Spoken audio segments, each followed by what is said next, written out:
Frères et sœurs, bien-aimés, chers membres de la grande famille des pauvres de Jérusalem, bonjour. Je suis l'abbé Edmond Tassé, prêtre de Jésus-Christ. Je vous souhaite cette vidéo au début de cette période de carême. Le carême qui est une période très importante pour nous les chrétiens. C'est une période de 40 jours. 40 jours au désert. 40 jours pour retourner vers le Seigneur de tout son cœur, de toute son âme, dans la prière, le jeûne et l'aumône. Le carême est un temps favorable, le temps de la grâce, le temps de la bénédiction. C'est un temps pendant lequel le Seigneur veut nous combler de grâce et de bénédiction. La première grâce que le Seigneur veut nous accorder, c'est la grâce de la conversion. Pendant 40 ans, le peuple d'Israël a cheminé au désert pour se convertir. Ils ont vécu en Égypte pendant beaucoup d'années, plus de 400 ans. Et là, ils ont appris les mauvaises habitudes des Égyptiens. Ils ont appris à être un peuple païen. Maintenant, pendant 40 ans, ils vont réapprendre à être le peuple de Dieu. L'Église nous donne chaque année 40 jours pour nous aider à réapproprier notre vie chrétienne, à revenir sur les fondamentaux de notre vie chrétienne, sur les fondations de notre vie chrétienne. Le carême, c'est le temps du renouveau par excellence. Alors, comment atteindre ce renouveau? 1. Déchirer les cœurs et non pas les vêtements. C'est l'effort d'aller dans soi-même, de faire un examen de conscience profond, de voir ce qui doit être corrigé, amélioré et de travailler sur cela avec la grâce et la bénédiction du Seigneur. C'est le temps de la métanoïa, de ce retournement spectaculaire et radical, de quitter le mal et d'apprendre à poursuivre le bien. C'est ça le temps du carême, le temps de la conversion. Et pour atteindre cette conversion, nous avons besoin de nous armer de ce qu'on appelle les piliers du carême. Le premier de ces piliers, c'est la prière. Une prière sérieuse, une prière profonde. Nous devons tous prendre une résolution de prier chaque jour.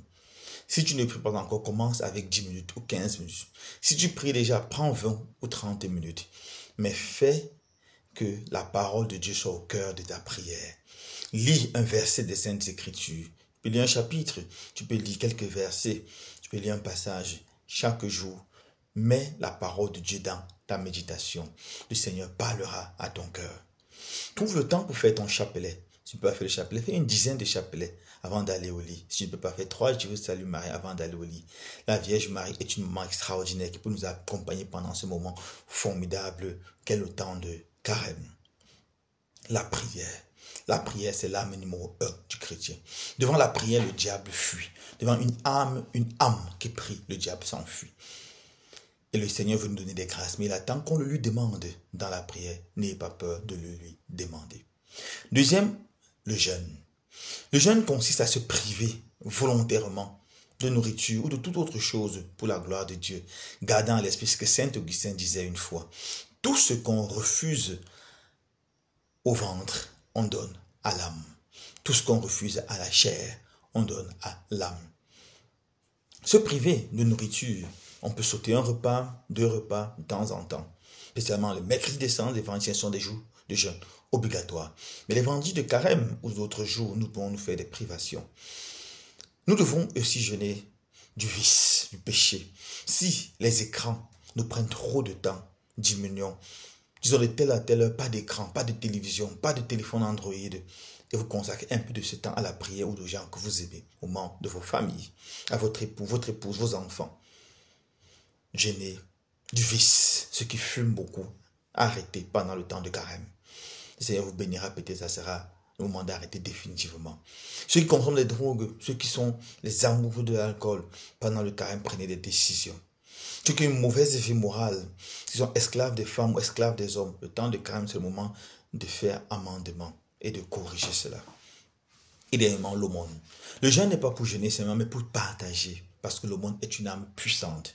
Je connais des familles qui, pendant le carême, ne mangent pas de la viande. À terme du carême, ils prennent tout cet argent pour le service des pauvres. C'est extraordinaire. Je connais un monsieur, il ne boit pas de l'alcool pendant le carême. Et au terme du carême, tout cet argent qu'il a utilisé pour l'alcool, il aide les pauvres, les déplacés internes, les orphelins, les prisonniers. Mais c'est extraordinaire. Mes frères et sœurs, le temps de carême est un temps de grande méditation. Profitez de ce temps de bénédiction. Je conclue en disant qu'il n'y a aucune période dans l'église comme cette période du carême. C'est un période où le cœur du Seigneur est ouvert et il veut nous déverser ses grâces en abondance et en surabondance. À chacun de nous d'en profiter, à chacun d'entre nous de ramasser.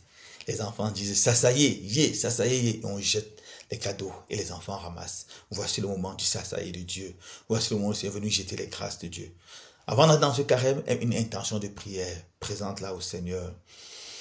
Et vis les 3 piliers, le jeûne, la prière, le jeûne et l'aumône. Au terme de cela, tu verras la bénédiction du Seigneur. Bon temps de carême et que Dieu vous bénisse grandement.